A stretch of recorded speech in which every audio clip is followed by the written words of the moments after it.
How far are you willing to go to acquire Greenland?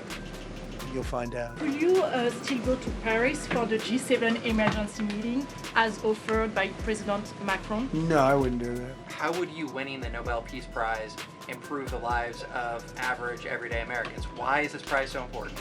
Of your determination to take control of Greenland is the ultimate breakup of the NATO alliance. Is that a price you're willing to pay? I think something's going to happen that's going to be very good for everybody. Mr. President, are you committed to keeping the U.S. in NATO? NATO's, whether you like it or not, it's only as good as we are.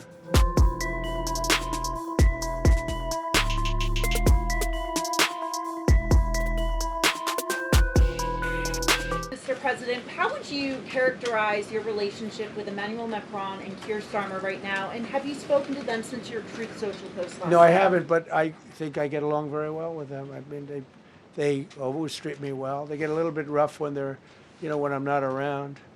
But when I'm around, they treat me very nicely. And, I like both of them. They're both liberal. They've got to straighten out their countries. You can't, London is having a lot of problems. And if you look at Paris, got a lot of problems. They have two problems, immigration and energy. They got to stop with the windmills, and they got to go back like UK has an unbelievable asset called the North Sea. Norway uses it, makes a fortune. They have a better section of it, and they don't do it. They could straighten out their countries, and it would be good. But I get along very well with them. You told Norway's Prime Minister Are you from Norway? No. You look like you would be from Norway. She looks like she's from Norway. Go ahead. You told Norway's Prime Minister that you not winning the Nobel Peace Prize made you feel less obligated to think purely of peace.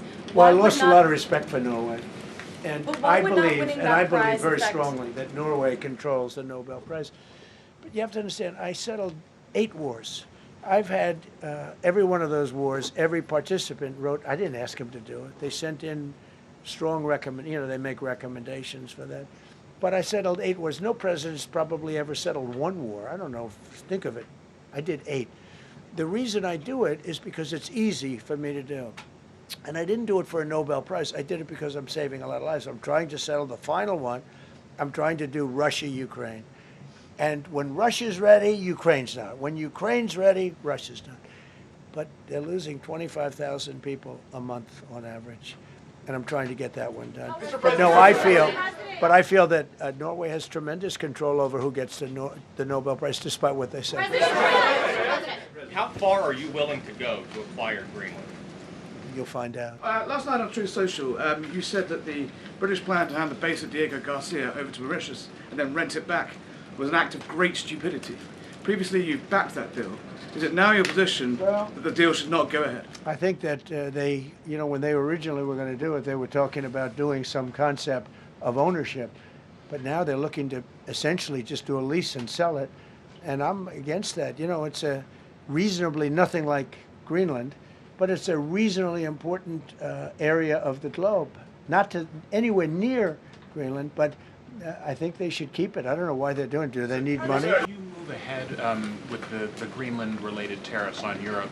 You secured almost $1 trillion of commitments from them to invest in the United States. Does that go kaput out the window if that happens? I doubt it. Look, they need that agreement very badly with us. They really do. They fought very hard to get it. So I doubt that, but we'll see what happens. We have a lot of meetings scheduled on Greenland. I'm leaving tonight, as you know, for Davos. And we have a lot of meetings scheduled on Greenland. And I think things are going to work out pretty well, actually. Thank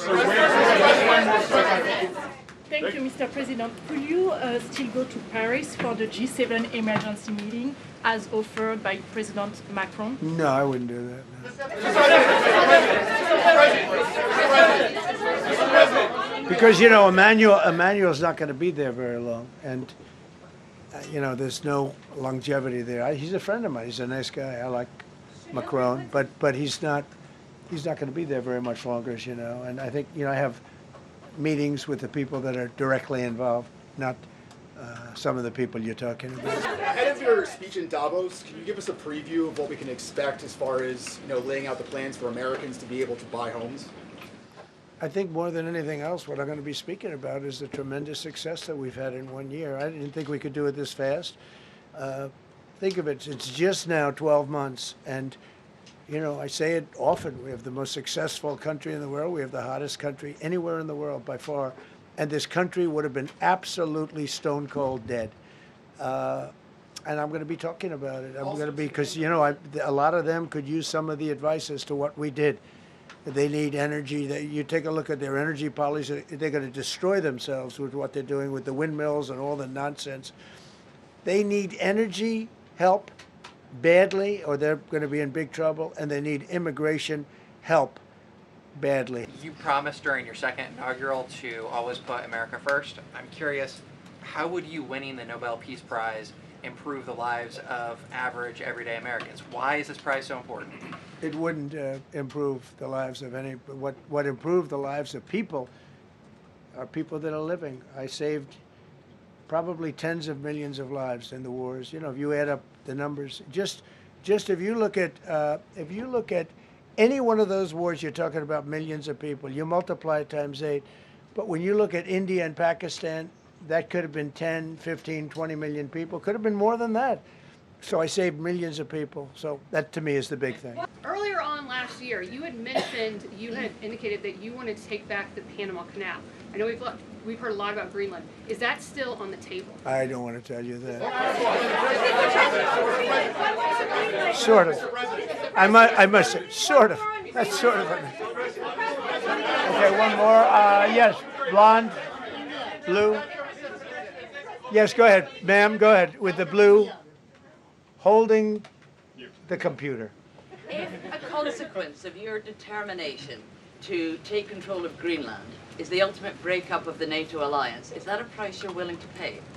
You mean the breakup of it's very interesting. The NATO alliance. So I think something's going to happen that's going to be very good for everybody. Nobody's done more for NATO than I have, as I said before, in every way. Getting them to go up to 5% of GDP was something that nobody thought was possible, and pay. At 2%, they weren't paying. At 5%, they are paying. And they're buying a lot of things from us, and they're giving them, I guess, to Ukraine. That's up to them, but they're giving them to whoever they're giving them to, but they're buying a lot. I think that we will work something out where NATO is going to be very happy and where we're going to be very happy. But we need it for security purposes. We need it for national security and even world security. It's very important. How about it? Thank you very much. First of all, last year you told me that you believe that the reason you won the election is because God put you in this place so that you could save the world. Looking back 1 year, do you feel like God is proud of the effort that you've put in? I do, actually. I think God is very proud of the job I've done. And that includes for religion. You know, we're protecting a lot of people that are being killed. Christians, and Jewish people, and lots of people are being protected by me that wouldn't be protected by another type of president. No, I think a lot of people are very proud of the job we've done. We've had an amazing year. This has been one of the greatest years. Even some people that wouldn't necessarily love me instinctively, they're saying this was an incredible year. We've had an incredible year economically. Look at our border. Our border was a disaster. People poured. It was an invasion into our country of a lot of very bad people. Good people too, but a lot of very bad people from prisons and drug dealers and gangs and horrible people, murderers, thousands and thousands of murderers allowed into our country. And we now have the strongest border of any country. There's probably not a country, I guess North Korea has a pretty strong border, by the way, but there's not a country in the world that has a border like we do. And we took it from the worst border. We had the worst border in the world. Now we have one of the strongest borders in the world. One more question. You said you're confident something's going to get worked out in Greenland, but Greenlanders have made it clear they don't want to be part of the U.S. Well, what gives the U.S. the right to take away that self-determination? When I speak to them, I'm sure they'll be thrilled. Mr. President, are you committed to keeping the U.S. in NATO? I've had such a good relationship. I've made it so much better, so much stronger. It's so good now. NATO is so much stronger now. I don't agree with a lot of the things they've done, but that was done before I got there. I think NATO's been good. Sometimes it's overrated, sometimes it's not. But we have a strong NATO.